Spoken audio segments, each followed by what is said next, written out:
Okay, so my talk will be from an organizational perspective. So I'm not really sure. I know a couple of you, some of only based on your face, but I'm not really sure to what discipline you belong. And so I figured I might first introduce you a little bit to the views that I take, and that's actually not a general organizational perspective on technology or digitalization, but one particular perspective from an organizational view. So I'll introduce that, and it might be that it is completely different from what your discipline studies or how you study it in terms of methods. So just interfere or ask questions whenever you think I'm lost here, and we'll see how far we get in where the overlap is.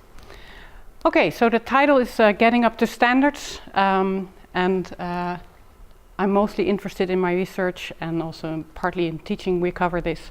What is the impact of digital technology on work, or on how we work, or how we organize work? So it's not necessary, I don't really focus on digitalization itself or on the technical standards or all that. I actually have no clue, I hardly understand it, but I do see what it does to how we work and how we experience work. And part of that, what fascinates me, and that's what the first part of the title explains, is there's a lot to do with standardization. If we talk about interoperability, and I'll go into that later on, then that requires some kind of standardization, and that to me is fascinating based on the research that I've been doing so far. Let me see if this works too. Yeah. So first I'll explain that I have a practice process-based approach on digitalization and digital technology, or on how organizations function. In a nutshell, that means that I'm very much interested in how work is performed, and not so much on how it should be performed. We have all kinds of normative ideas in management. I mean, there are many management books, of course, sold by the gurus that tell you how you should change your organization, how you should structure your organization. That might be a very nice plan. I, as a researcher, am more interested in how does that work out, and why does it work out the way it does. Often the change process is different than what we emphasized in the beginning, or how we planned it, and what are the reasons for that happens. So that's taking a practice process-based view in a nutshell. From there on, I'll move slightly in my talk to accountability practices. So how do people in their work, and that was on a particular profession, how do professionals account for what they're doing? And that's what is called accountability practices. So it's not solely the instruments, but also how do people actually use these instruments. And from there on, I hope that you can see, as I saw at least, let's say 2 years ago, a link between how people work with accountability instruments and systems in which accountability is sort of inscribed, how that affects work, and the similarities that I see with this trend of digitalization and working more and more with the technology that also needs to be, that needs to exchange data, so interoperability becomes more important, and that actually has an effect on how we standardize not only the technical standards or the semantic standards, but also work processes, or that at least could be a consequence of that. And we could ask ourselves whether that's a desirable trend. And if I get the chance from Radboud Rocks, then we might even come to what future directions might be in research, and where I hope that we as iHub participants can find common ground in where your expertise could fit with my interest in terms of research. Okay, there they go. So if we look at what all the calls and the grants, and of course that's partly based on what's happening in society, and we're moving towards this digital society, and that's actually often also projected as a good thing. So we have big data, and we can exchange data ideally, and that brings us all kinds of benefits as a society. And there, in the agenda for research on the digital society that was introduced by VSNU, I think in 2017 officially, they sort of gave 7, if I'm correct, themes on what they think research should focus.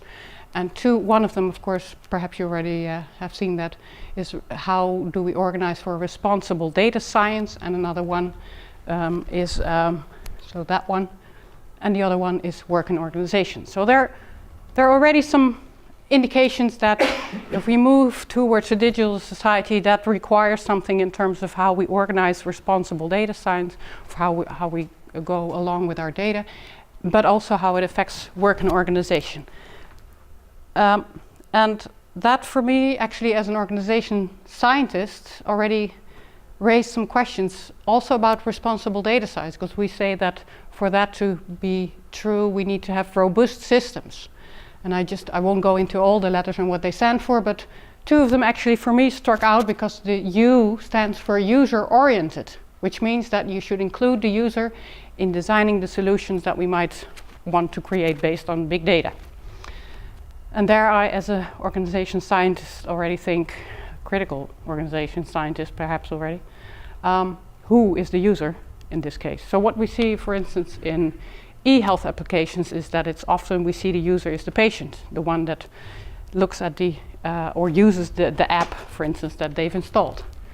But actually there are many more people involved in this use of this particular app. So what happens if the patient actually uses the app and that generates data and expectations on the side of the organization? And so that might mean that work has to be organized differently so that that the data is actually transferred, or that it's dealt with, or that questions that are asked are actually answered in time. So that creates all kinds of new processes that are more of a back office, you could say. But who then is the user? It might not only be the one having the application, but also the people that are involved afterwards. Another word that struck me was the trustworthiness of systems.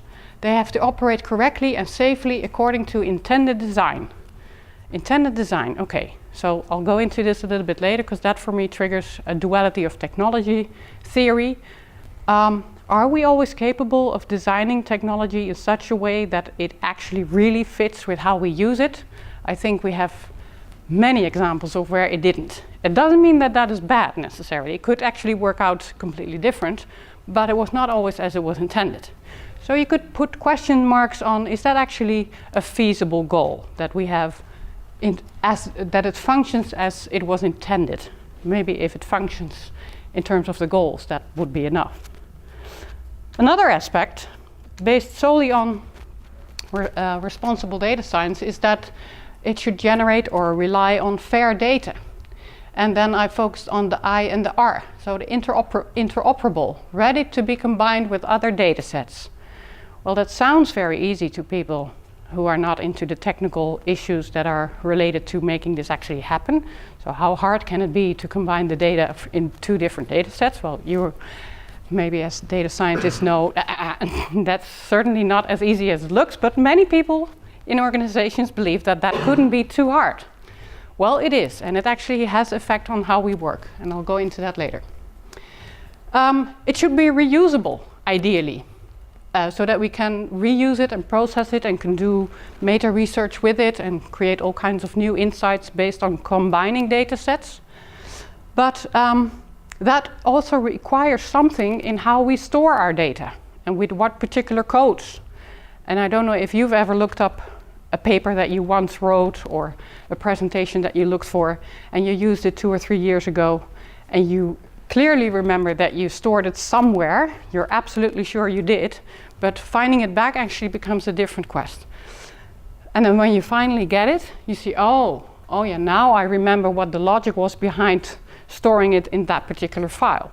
But 2, 3 years later, your context might have been changed, or the reason why you thought of the presentation is different than the actual goal that you used it for then. So creating this word or this keywords or standards in terms of semantics, how do you store the data in such a way that it sort of stays viable over time and for other users with other contexts as well? That of course is much harder than we might think. So for an organization scientist, all these things, if we would strive for these goals, would impact how we work, require something also not only in technical terms, but also in how we organize work.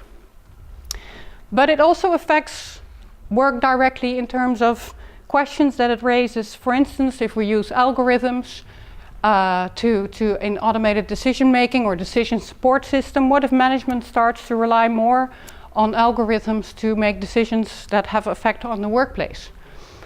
How then is transparency and accountability organized? How do people, through these, supported by these algorithms, now have to account for what they're doing? Might that impact also what is transparency? If we don't understand exactly what the algorithm uses as input, how they actually came to a particular pattern, then that maybe affects what we as humans can still account for, because part of it is something that was decided by a system or came out of a system that we don't fully understand.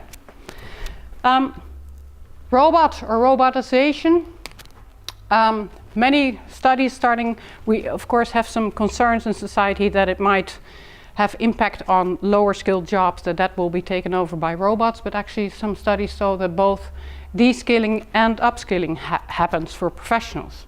So what is the effect of what professional work how would that be affected by working alongside of robots, or will it really be taken over? And how actually do people work alongside robots? What does that mean in terms of what they have to adjust?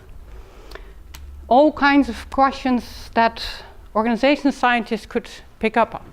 What does personal digital devices do with our work-life balance? So I don't know how many of you have the tendency to check your email on your phone when you're at home or in the weekend, or even during your holidays perhaps, but the fact that it's possible actually makes us quite easily addicted to check constantly, and that we are online and available for work all the time. So that raises questions also for the work-life balance issues.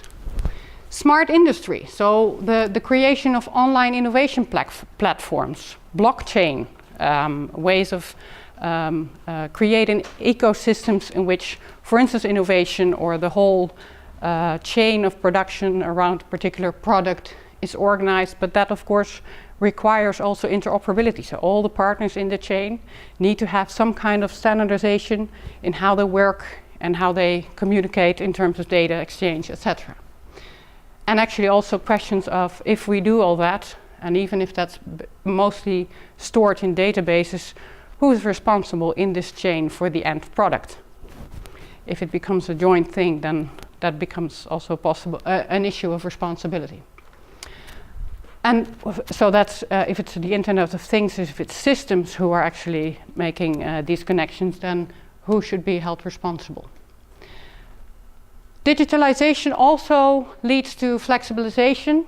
You could also say destabilization of the workforce, and the destabilization then refers to the worker rights. So the Deliveroo, for instance, that works with flexible workers because they can online book their jobs or their particular tasks for that day. They don't really have to be part of a labor force of an organization anymore, but that of course brings all kinds of social conditions that you might question whether that's desirable.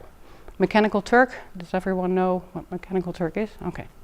No, sorry, okay.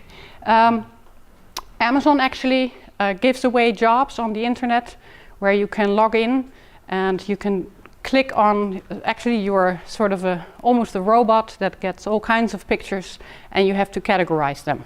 There has been a very interesting documentary, I think it was Tegenlicht, the VPRO, and they showed that this sounds okay because you could do this for an hour or 2 hours and make some money and you get paid by every click that you provide. What Amazon does with this information is that it feeds their robots, that actually is used to train their robots to, for instance, if you have to have categorized types of cars, for instance, then the robot can learn from that, okay, so this is a pickup truck, this is a van, this is... So basically you use it as input, they use it as input for training robots. So eventually you could say the people that work as a Mechanical Turk are actually creating a situation in which their own work will eventually be obsolete. Do you know where the name comes from? It sounds a bit funny. Yeah, I know, because I presented this in the lecture room, and normally they're doing other stuff when I'm lecturing, but when I said Mechanical Turk, they were all awake. Really? Is she saying Turk? It refers to, I think it was a scientist or a data scientist. Do you know? No, I don't know. What it actually refers to is the name of a scientist that discovered or actually discovered, I think he had some kind of table, and that sort of seemed to be automized, so it seemed as if something on the computer was actually working, but instead someone was hidden under the table and gave all the input. So it was a chess robot, actually. Yeah. So that's where the name comes from. But of course, in our language, it becomes even more ethically questionable whether that's a good name. Yeah. Okay. So, but I have one question. Yes. Are these all elements of digitization, or just are these consequences or effects of digitization? And if these are so, I have one. I want to add something that I think is also a very big problem of digitization, and that is, I think, resistance of the workforce, or resistance of employees towards innovation. Yeah. Maybe this falls out of scope of this lecture, but I think this No. is a very, very big problem of Yes. innovation in the workforce. Yeah, I'll address it later on, because Okay. that's also something that I ran into in my research, and what you could say about that. I just meant to give an overview, and it's certainly not exclusive, but all-inclusive. But there's some elements that come along, or actually are a form of digitalization. And what I've just described here are ways how it could affect how we work, or how we organize work, or organizations in general. And so, these are issues that are less mentioned, for instance, when we talk about what the effects are in terms of healthcare. Okay, so just to give you, I already explained a little bit, so what is the practice process research? Just to give you a few examples, how does organizational, if you take a process practice research on how digital technology could affect organizations, that means that you are aware that there's life after design, as I call it. So of course we design it, but then when it's used, then still many things happen. And of course the question is that what was intended? And if not, what happens? And is that what's okay too? Or should we adjust the design? And how does that flow back to designing the original or redesigning the original technology? And one of the things, what is often, I think, what I hear in practice, a little bit underestimated, that they think that once the digital technology, the whole technical stuff around it is organized, that the rest will fall in place automatically. But there you run into what you just addressed already. That could also stumble across resistance, and I'll talk about why perhaps resistance is not the right word. But it doesn't necessarily mean that, and even if people know that it makes sense to use digital technology, it comes back to things we've known for ages also in healthcare management or healthcare science. All doctors have been trained that you have to wash your hands, that hygiene is necessary to prevent infections. But that doesn't mean that we do it. I mean, we're just humans, we know many things that we should do, but that doesn't mean that we will. And the same applies with how we design digital technology, and that of course doesn't always lead to. The other thing, so not fall for the resistance myth, that we think that it's resistance to new innovations or digital technology.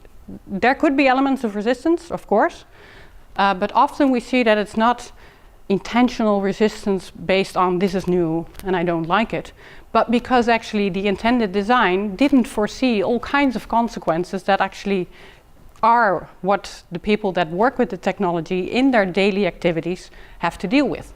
Because the design, of course, was in an experimental phase, and they have to connect that to particular local situations. And so they try their best, but if it doesn't function, they have to come up with workarounds. And then the workarounds sometimes by management are seen as a way of resistance, but it's actually a way of dealing with what is at stake at that particular time. There are all kinds of moral and ethical issues related to digital technology, but they're hard to detect sometimes directly, and because it relies on how people use it. So it might be taken into account when they design the technology, but if we don't really evaluate how the technology is really used, then we might also not see where moral and ethical issues get under pressure. Okay, and so then the indirect way is of looking at how you might organize, for instance, for collaboration between people so that get noticed. It's not something you could try to redesign the technology, but then of course you run into the fact that that too could be used differently than originally planned. Where are we time-wise? There's no clock here. Ah, okay. Well, then I'll skip this one because it's basically the same as when I explained. So I already mentioned duality of technology as one of the theories. It's not the only, the sole theory, but how organizational scientists from a practice process perspective look at technology and technology in use. So what I see as technology is that it's created and changed by human action, yet it is also used by humans to accomplish some action. So you can never say that it's just the technology, it's always how people use it, because it's how we interpret it and how we ascribe meaning to it and how we talk about the technology that defines how we use it. But then how we use it is also or the technology also sort of defines how we act. So it's a sort of reciprocal, recursive notion of technology, and that's what Orly Kostic calls duality of technology. I think I'm familiar with this, but in somewhat different terms, as you described here. So on the one hand, indeed, people make technology, but technology also makes people. Mm-hmm. In this simple form, that's what you mean. Mm-hmm. Yeah, okay. Because I find this description a bit confusing. Accomplish some action. I don't see in the formulation how technology changes humans. Okay, I have a next slide where it's perhaps easier.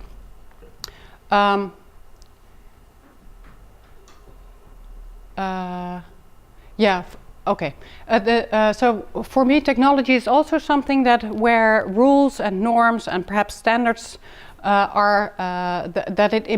is embodied by technology. It's an instantiation of those rules or norms or standards. It's inscribed in the technology. So we often think about technology as the software, for instance, or the system or the app, but that might also contain the rules that we've created in an organization on how we think that we should do our work. So it's not just the information system in which we put the patient data, but we have to do it in a particular way, and in how we design that, we make small, sometimes even unconscious decisions of what matters and what does not. And so it actually embodies, and the rules that we implicitly have are also reflected in the technology, but often without us being aware of it anymore. Technology is also interpretively flexible. So how I use that particular software, it might be the same system, but it could be that a colleague of mine in another country or in another organization looks at it differently. And we of course have examples of where technology in one organization is fully adopted and in another it's not. And so there could be all kinds of textual content and also time-wise issues that make that the technology is interpreted differently by different people, but sometimes even with the same person over time. So this is a longer version. So technology is physically constructed by actors working in a given social context, as I said. It's socially constructed by actors. So we do this by having different meanings, and that by negotiating and talking and working with the technology, we create a similar meaning, or we ascribe particular implications to it, and they attach to it and the various features they emphasize and use. So So however, it is also the case that once developed and deployed, technology tends to become reified and institutionalized, losing its connection with the human agency that constructed it or gave it meaning. So we forget about how we once designed it, how these structures, how these rules, how these standards got inscribed in the technology, and it just steers how we work without really knowing anymore how we came to it. And it appears to be part of the objective structural properties of the organization. This is actually the model that is supposed to address what the former slide said. So there's human agency and there's technology. Arrow A replicates how human agents actually design the technology. So they created not only technically, but also in terms of all kinds of institutional properties. That's arrow C, so rules, sometimes even law, for instance, or particular norms and values. That's incorporated in us as human agents, and that is actually taken along, often unconsciously, in how we design the technology. However, the technology, and that's arrow B, by it being designed, also creates the situation in which we human agents function, how we work, and again, of course, also how we then redesign other technology. So it's always this iterative and recursive relationship, what Orlikovsky refers to as duality. You can't really understand technology only looking at the technical part or only looking at the human agents part. They're actually intrinsically related. That's what she basically says. Technology, of course, also influences institutional properties, and that's actually what she meant with once we inscribe it in technology, if we have a system by which we control whether doctors do the right thing, whether they prescribe enough antibiotics to cattle, for instance, it's research that we did in the past few years, then it becomes institutionalized because it is captured in the system and we just take it along. And so the technology enables that these institutionalized properties become dominant. No one questions it anymore because that's the system and we have to act according to the system. We have to report through this system on what we've done. And so no one, it legitimizes, legitimize, that's the one, what we're doing, because it's what we think is the way we should. It's normalized in a sense, if you speak in terms of power, if you look at it. Misleading in the sense that the picture at the beginning of the arrow A is, let's say, 5% of all people who are affected by the group of people at the end of arrow B or C. So it's sort of there's this aesthetic feature there that may be simplified. Yeah, so what you mean is, so this is what she calls the design mode, and this is the use mode. There are only relatively few designers, but many who are affected by technology. Yeah, yeah, and so that could also explain, in a sense, why often, despite how hard you try to capture everything in terms of what consequences it might have when you actually start to use the technology, you can't know everything and you can't take every context into perspective. But indeed, yes, the effect is for many more people than just the designers. And so it's very important that there is this feedback loop in a sense. But, well, yeah, how that happens is, of course, depending on... Okay. I'm taking, well, the frog is and me as well. I'm taking a small leap to research that I have been conducting before I really started going into the effects of digitalization on organizations. And that is accountability systems or instruments and accountability practices. So accountability in a nutshell refers to how we account for what we've been doing, for our conduct. And I've looked at it particularly at professional practices. Veterinarians actually one specific field in which we conducted research. And we studied how the fact that we more and more have to account for what we're doing, even we as scholars and we as teachers have to account for how we organize our research or how we organize our teaching, and we get evaluated. And so we have all kinds of accountability practices and instruments that dictate more and more how we should work, or at least that we account for how we did it, just in case something goes wrong that we can say, but we try to prevent this from happening, for example. A PhD research that we conducted over 4 years, which I could say now is an example, for instance, on the design mode, is that we studied the Dutch veterinarians around 2011. They were accused of having a very perverse business model because veterinarians are still the only ones that can prescribe antibiotics to cattle, which then, if we do this a lot, or if they do it a lot, and farmers did it as well, almost on a prevention basis, so not even when they got sick, but even beforehand. And that ends up in our meat, and we eat that. And so even though the Netherlands are famous for not prescribing too many antibiotics to humans, we were one of the countries in the world that had the highest antibiotic rates in animals. And we had meat as #1 export product. So we had a public health issue, and then of course the Ministry of Economic Affairs said, yeah, but it's also an economic issue. I mean, if we have to change this quickly, that implies all kinds of things for farmers, because then they have to start farming, cattle farmers. They have to do this differently. They have to rebuild their stables and make it more healthy for animals and have particular interest for their well-being, so that we don't have to use that much antibiotics.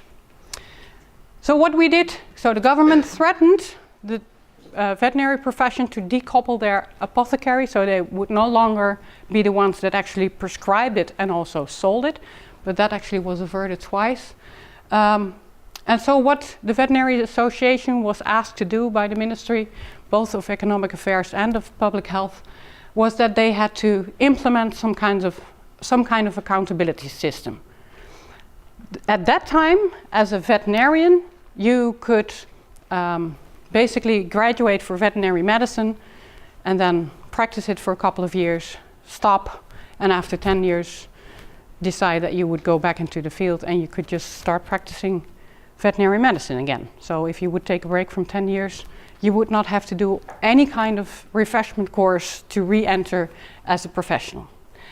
That changed quickly after this was discovered. So they had to install all kinds of things. And what they did, partly it was supported by law, by the government, and partly it was on a on a voluntary basis, so the quality register, where refresher courses, online tests, fraternal consultation, all kinds of things were included.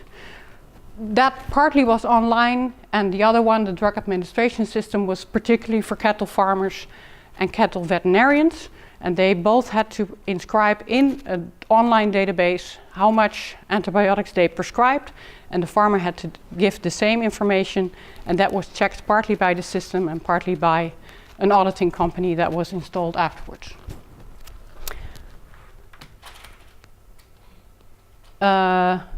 So over a period of 4 years, we conducted many observations. It was an ethnographic research, a field study that we did.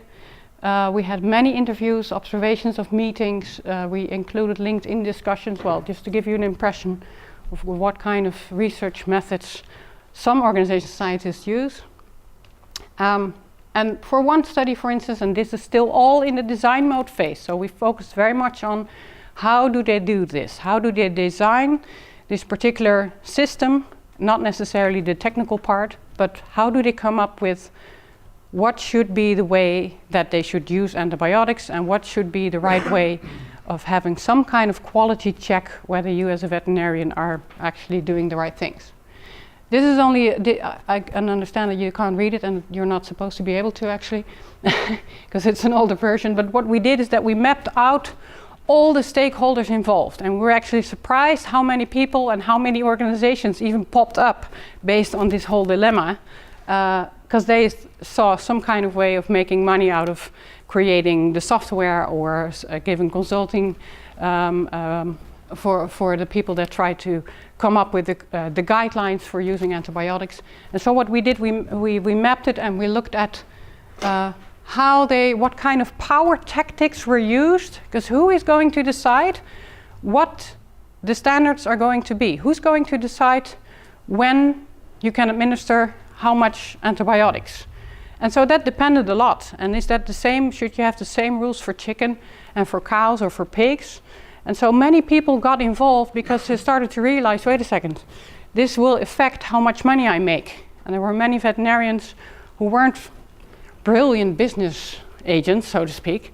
They were mostly veterinarians, of course. And so sometimes they just covered up their malpractices in terms of management by just raising the amount of antibiotics that they prescribed, because they could make money out of it. So what we discovered is that, and in a sense it's a bit logical, but what we see is that if the government, in this case of that there was even a law that they have to, and that the system was checked automatically partly and by an auditing firm, that actually changed a lot. So within 2 years, the amount of antibiotics prescribed dropped 60%, so that's a lot. But of course that was also supported by a ministry and law, so they had to. The other accountability system, so the one with the quality register that was based on a voluntary basis, they couldn't agree on what would be the standard. When are you a good professional? When are you acting morally? When is your conduct moral in the sense of good practicing in terms of veterinarians? So it turned out into a big power struggle of who was to decide what this particular instrument should look like and who was qualified to be registered. And so what they did, they actually came up with, I think now they have 6 or 7 quality registers.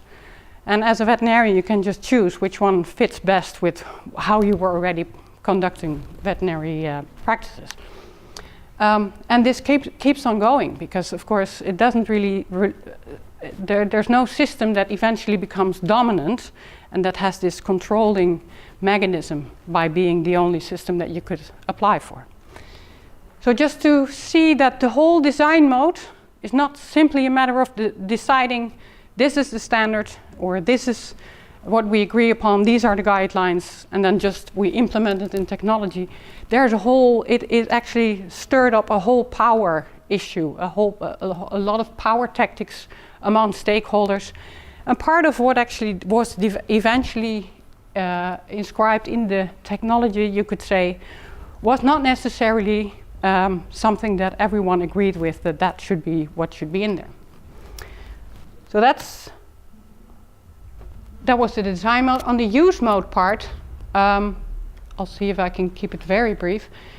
We looked at how does this affect how veterinarians do their job.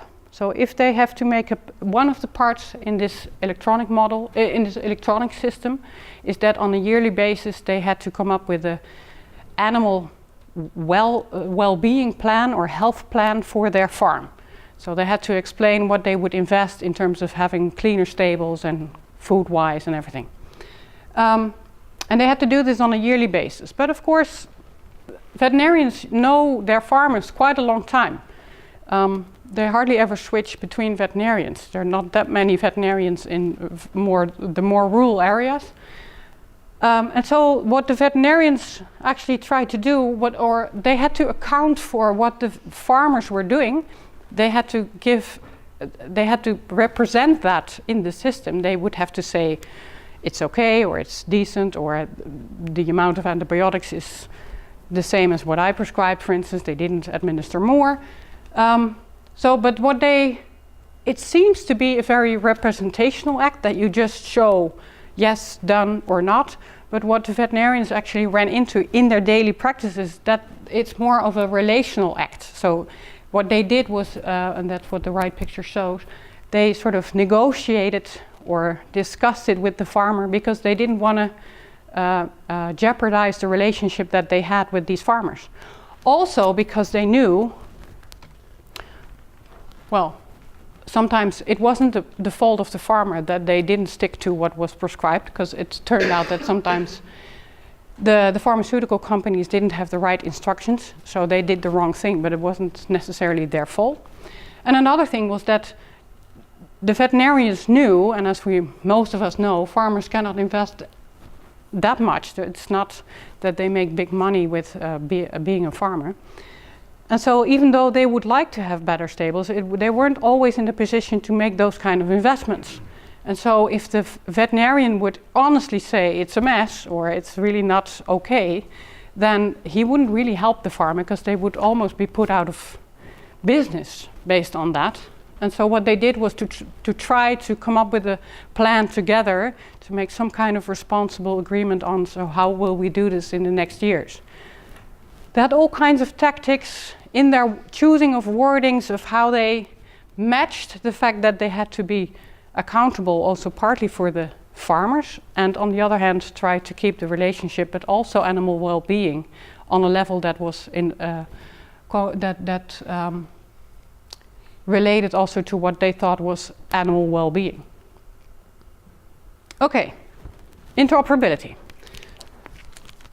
So based on the accountability studies that I did, I realized how people agree on what should be a standard in terms of how you should have to do your work, but also in terms of data exchange, we have to have some kind of standards, or at least that's what we think. In not only the technical standards, but also semantically, and even in terms of how we organize work. So if we all do it the same kind of job in 10 different ways, then you can imagine that that generates different kind of data, and that exchanging that will become more difficult perhaps as well. Is everyone familiar with the term interoperability? You're the first crowd, actually. I've asked so many people, and they say that students can not even pronounce the word. So that's the first step in the whole master thesis research process. Okay, so then I don't have to go into the definition of that. What I find interesting with the interoperability is that for me it seems that there's some kind of contradiction, or perhaps there could be a contradiction. On the one hand, if we want to have interoperability, that means that we, through standardization, we create some kind of stability. We do it in somewhat the same way, and that creates control. So we have at least some sense of that we're doing the same thing everywhere. That makes us more accountable. So we account for what we're doing through these standards. We do it according to the standards. And it, of course, creates some transparency. So they're all good things that come from standardization. Yet, on the other hand, where then does that leave being creative? So if we more and more have to work according to particular standards, I don't know if you've experienced this. We have these evaluation forms for students, right? And they score us on how we teach and how we lecture and all that. We know them by now, at least I've been teaching for 12 years, I know them by heart, how we get evaluated. If I want to make sure that I get at least a 4.5 as an average, I basically know what I have to do. You know, I have to make sure that whenever they ask a question, that I'm very enthusiastic about the fact that they even ask a question and then address it. Did this answer your question? You know, like that. So I know what I should do in order to live up to the standards that are in the evaluation form. But does that really, I mean, how nice is it if all the teachers start to teach that way just to get the good evaluations? I mean, I don't care that much about a good evaluation, but let's assume that we do. So what happens then to creativity, or to thinking out of the box, open-minded, focused on the issue at hand? Standards are rules to the many for many occasions in general. It's always very general. So, but we have to sort of make a connection to what's happening here and now. Reflection in action. So while you're doing something, you reflect on, does this help? Is this okay? So what if I have to think about the standards in the back of my mind all the time, or I get evaluated based on these standards, or I have to fill in a report afterwards, have to stick to the standards in that term. How does that reflect then what I've been doing actually, and what I've learned from doing it while reflecting on how I was doing it? So I'm not sure if we standardize more and more as a result of digitalization, that is only good news. I'm sort of wondering, what will this do, for instance, to innovation? If we, in an ecosystem, if in a whole chain around product development, if we want to make sure that we can send our data across the different actors in this ecosystem, if we have smooth data exchange, if we have to standardize our work partly because of that, who's still capable of thinking outside of the box?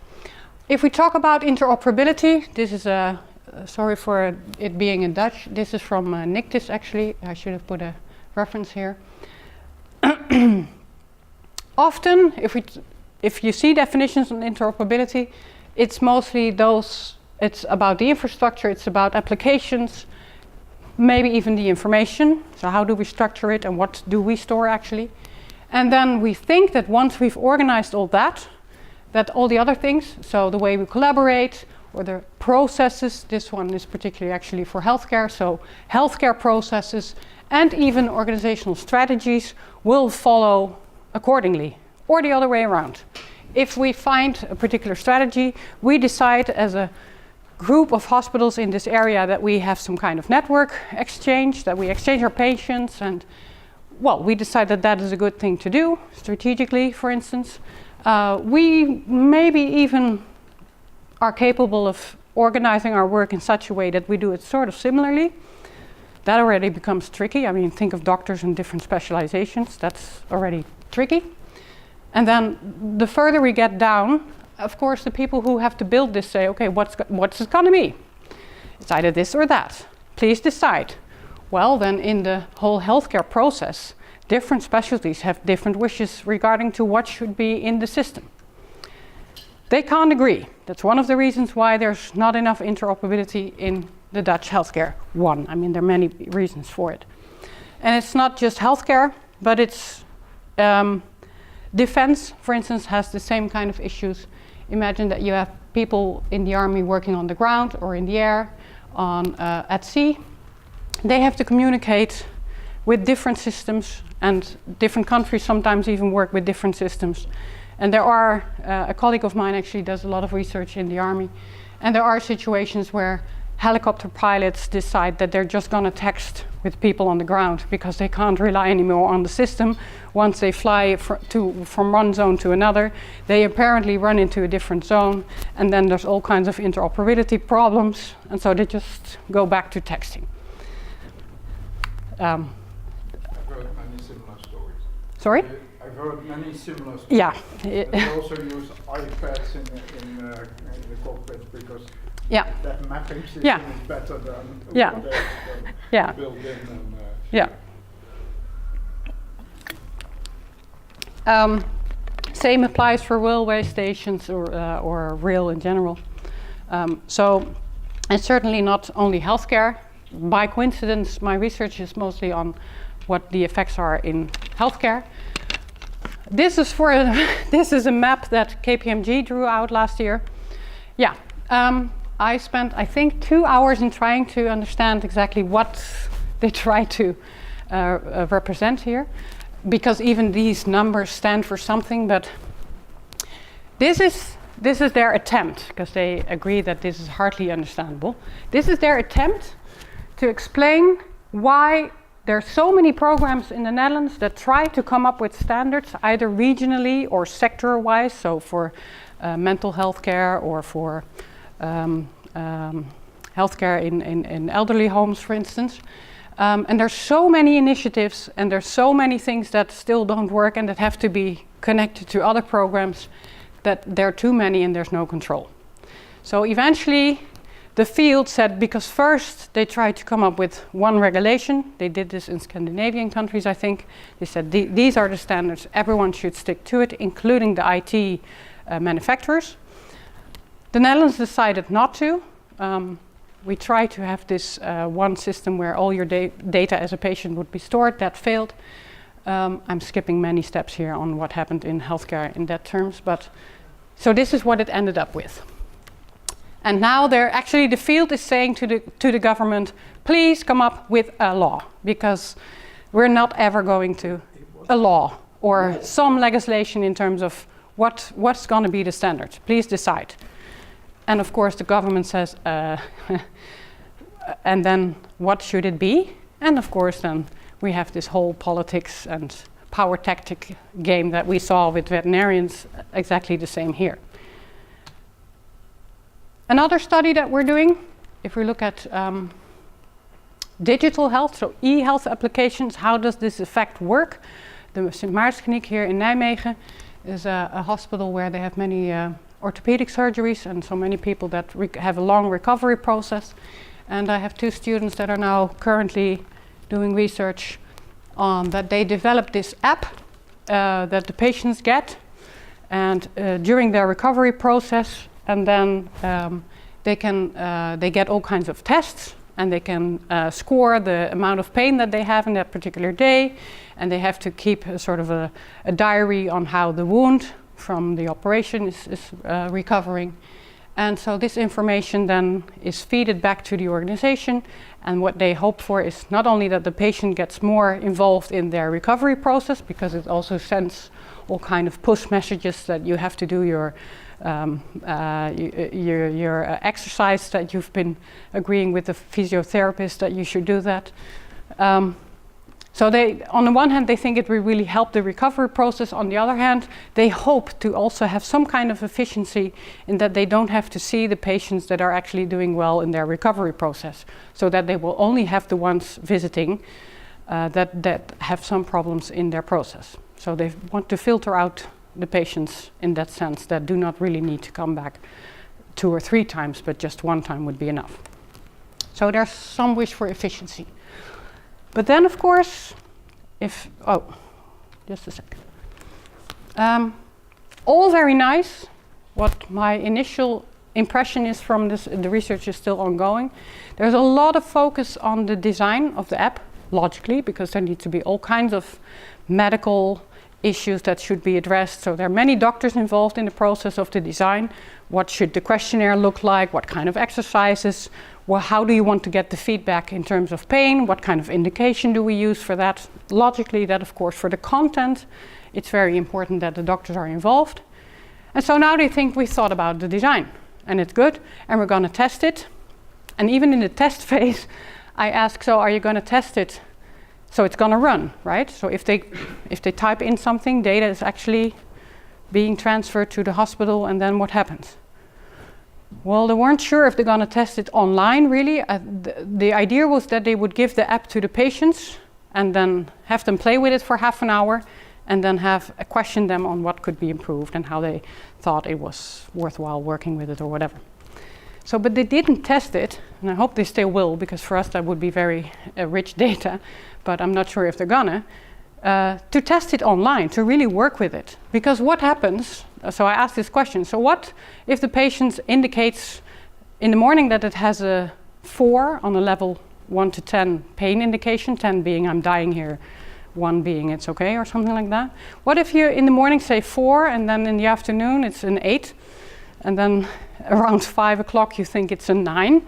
What is the expectation of the patient? So they know that this information gets sent to the hospital. Are they allowed to expect that they are going to be called, or that they can go to the priority lane the next morning, for instance? Or what do you do with this information, and what if? Yeah, well, if it really, we still tell them that they should call, of course, if they are concerned. Okay, but if they call, they have to immediately say that they work with this app, that they're part of the pilot group, so that the call center can directly put them through to our department, to our poly. Okay, but they actually, the call center, they are overworked. That's one of the biggest problems. There are too many calls and they have not enough time to address them all. So it's a long waiting list when you call the Maartenskliniek. So, but if they immediately have to send them through, why not give the direct number so that they don't have to go through the call center? Well, but because it's not that they can call for everything. So they have to ask, they have to make some kind of selection. They can't just, based on that they use the app, is not the only criteria to put them through straight. Okay, so what are the instructions then for the call center? Where should they decide straight on or deal with it myself, for instance? We haven't really thought about that yet. So throughout the process, they notice that every routine that is slightly related to this app might be changed. And they don't really know yet. That's something they just have to discover when they use it, where this might create this ripple. So they used to have this particular routine, and that already will change because they won't see the patient 6 times anymore, but let's say at least 2 times, and some of them they might see them 6 times. And so that might change their original routine already a little bit. But it's not the routine solely of the people working with the patient, but also other routines. So for instance, the call center, or the people that from physiotherapy, for instance, have to make appointments for new appointments, or the apothecary, for instance, because that might also affect how they change medication.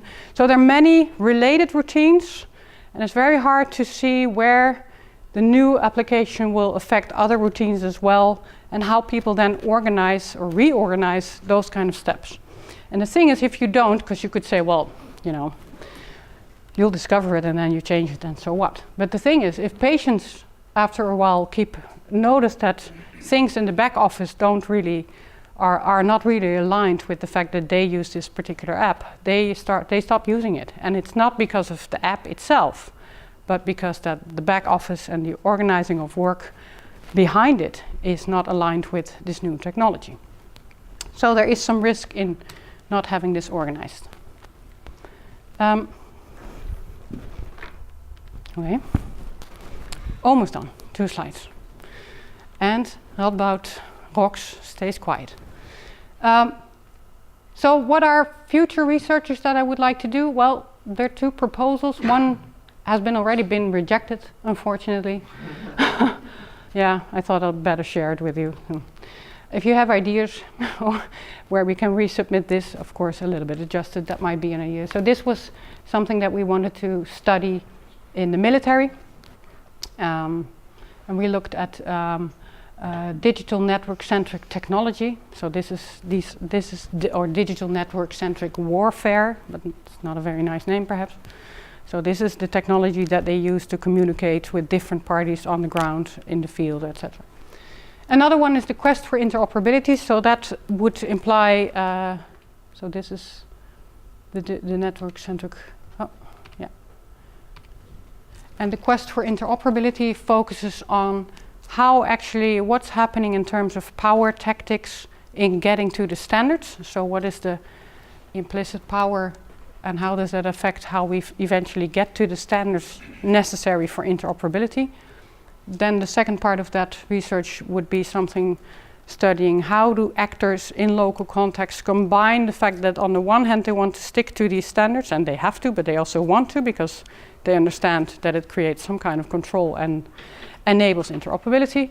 So they have to combine this aim for stability and at the same time be flexible.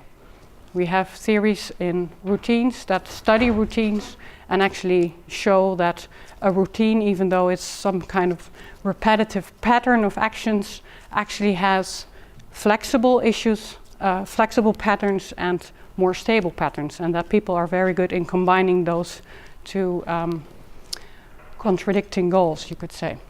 And then finally we want to investigate how the fact that they do this flows back into redesigning perhaps the standards.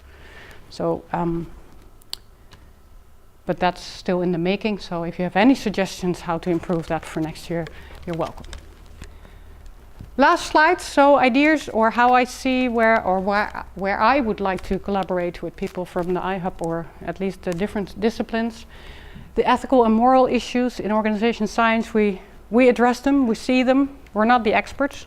We do have some philosophy background, but not that much. So in how to explain these kind of things, I think it would really benefit if we would collaborate more.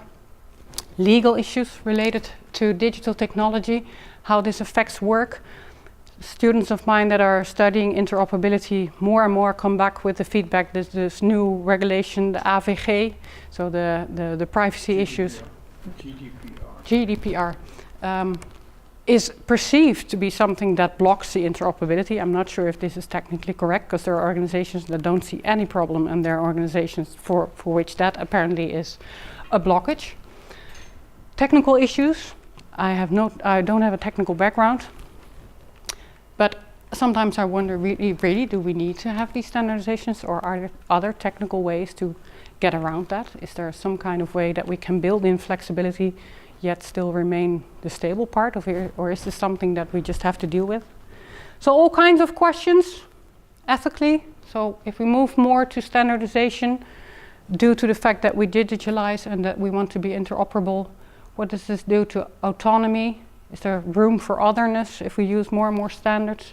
Creativity, legal issues, I just addressed them. Should we want to have governmental regulation for standardization? There are pros and cons for it. And I don't know. I don't also know what legal issues are connected to that. So, and another thing actually, I'm doing quite a lot of ethnographic research, but I'm thinking if people in their work more and more report on what they're doing in these systems, that creates a lot of data, there must be ways to look at patterns, how they deviate from the particular standardized way of how they should report it in the particular system. So ideas or help on how we could maybe use digital trace data in patient records, not for medical purposes, so not to do research on all kinds of triggers for diseases, for instance, but more on terms of how do the people that report in these systems use the system, and can we trace that based on the data that it generates? I have no idea, that's just a wild guess that I'm having. Thanks. That was it.